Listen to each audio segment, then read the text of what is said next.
Азыр биз аралап жүргөн агартуучулар аллеясы жергиликтүү мугалимдердин нарын шарын сүйлөгөндүгүнүн 155 жылдыгына карата жасаган белеги. Ал эми мындай көз жосталган жайлар жана сейил бактары каланын дагы 4 чөлкөмүндө ачылды. Аларга сарпталган каражаттар демөөрчүлөрдүн жана инвесторлордун эсебинен болгондугун белгилейли. Учурда кулпуруп айрыкча түнкүсүн көркүнө чыккан бул аллея буга чейин кароосуз калган участкалардан эле. Андыктан аны калк кызыкчылыгына пайдалануу максатында мына ушундай чечим кабыл алынган. Ал эми анын абдан тууралыгын убакыт өзү көрсөтүп, чыныгы элдик курулушка айланган ага кары жашы дебей баары кубанычта. Эми муну биз жакшы карашыбыз керек. Элбиз жакшы баарыбыз жапа тырмак бир кишидей болушубуз керек. Тазалыкты баарыбыз карашып, бир киши карай албайт муну. Эл караш керек. Эл таза болсо, нарын таза, шаарыбыз таза болот. Күнү түнү көрккө бөлөнүп, айланасы жаш көчөттөр жана небир кооз гүлдөр менен шөөк көтөрүлгөн дагы ушундай көрүнүш Москва 64 чөлкөмдөрдө да өкүм сүргөн.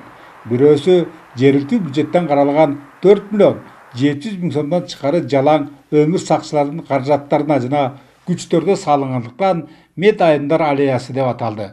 Ошондой эле Швейцария өкмөтү каржылаган нарын шаарынын туруктуулугун жогорулатуу программасынын колдоосунун аркасында балдар ойноочу 2 аянт да толугу менен жасалгаланган. Чакан каланын түнкүсүн жарыктандыруу жана инфраструктурасын жакшыртууну биринчилерден болуп, ошондогу мэр катары Эмил Алымкулов демилгелеген.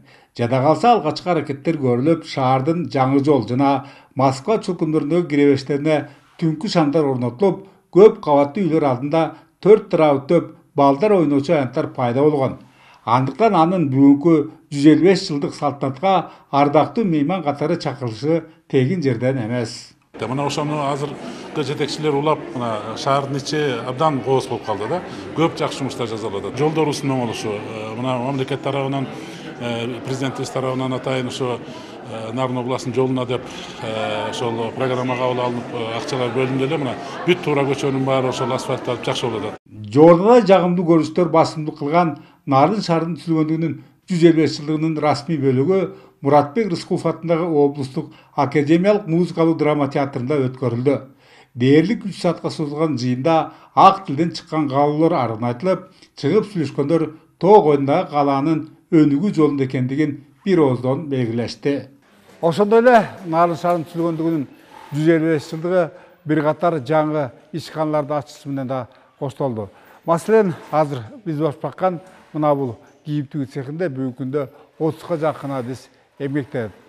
Бул ишкана нарын шаарындагы ириденген экинчи объектилерден болуп калмакчы. Мындагы жабдуулардын баарысы эл аралык Ассалам фонду чегерген 1 миллион 188 миң 840 сомдон алынган. Алар акыркы үлгүдөгү технологиялар болгондуктан өндүрүлгөн продукциянын сапаттуулугунан күмөн саноонун эч кандай кажети жок. Ушул кийим тигүү ишканасына канатташ жыгач иштетүү цехиндеги жабдууларда ишенимдүүлүгү жана сапаттуулугу менен өзгөчөлөнөт. Аларды сатып алып орнотууга дагы эле эл аралык Ассалам фондунун 77 миң 814 Америка доллары пайдаланылган. Фугалка бул мындайча айтканда бир жак бетин тегиздеп түздөп берет.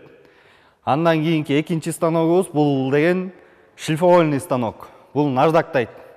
Бул жыгачтарды баягы түздөп бир сыйра шлифовать эткен станок бул. Бул болсо циркулярка. Бун менен тилгич бул тилип, мун менен керектүү размерлерибизди кое алабыз. Анан тилип бун менен даярдап алабыз детальдарыбызды. Жогорудагы эки ишкана тең муниципалдык статуска ээ болгондуктан аларда эмгектенишкендерге бардык социалдык корголор каралган жана өндүрүштөрүн өнүктүрүүгө шаар бийлиги абдан кызыктар. 50 жумуш орну түзүлүп атат. Булардын бардыгына жанагы биздин эмгек китепчеси ачылат, соцфонд төлөнөт, кийин пенсияга чыкканга да жакшы болот. Анан биздин жергиликтүү ишкана болгондон кийин биз өзүбүз киришип жардам берип атабыз. Мисалга, навайканабызды бүт балдар бакчалары менен келишим түзүп атабыз. Навайканалардан навайды бала бакчалар ала турган кылып. Ал эми жыгач усталарды мектептерге, бала бакчаларга, мекемелерге, мебелдер керек болсо ошолор менен түздүрүп, жанагы тигүү цехине болсо ошол формаларды дагы мектептерге, бала бакчаларга деп анан Бишкектен крой алдырып Бишкекке, Россияга экспорттоого аракет кылып атабыз. 155 жылдында жаңы саамалыктар жаралган Нарын шаары алгач казак орустар жайгашып, кандайдыр бир деңгээлде бажы кызматын аткара баштаганда түптөлгөн. Ал эми анын кала катары генералдык планы өткөн кылымдын 30-жылдарында иштелип чыккан. Бүгүнкү күндө 45 миңге жакын калкы бар жана аянты 4 000–5 000 гектарга чамалайт. Бөлөкбай Шеримбеков, Балкыт Самсакунов, ЛТР, Нарын шаары.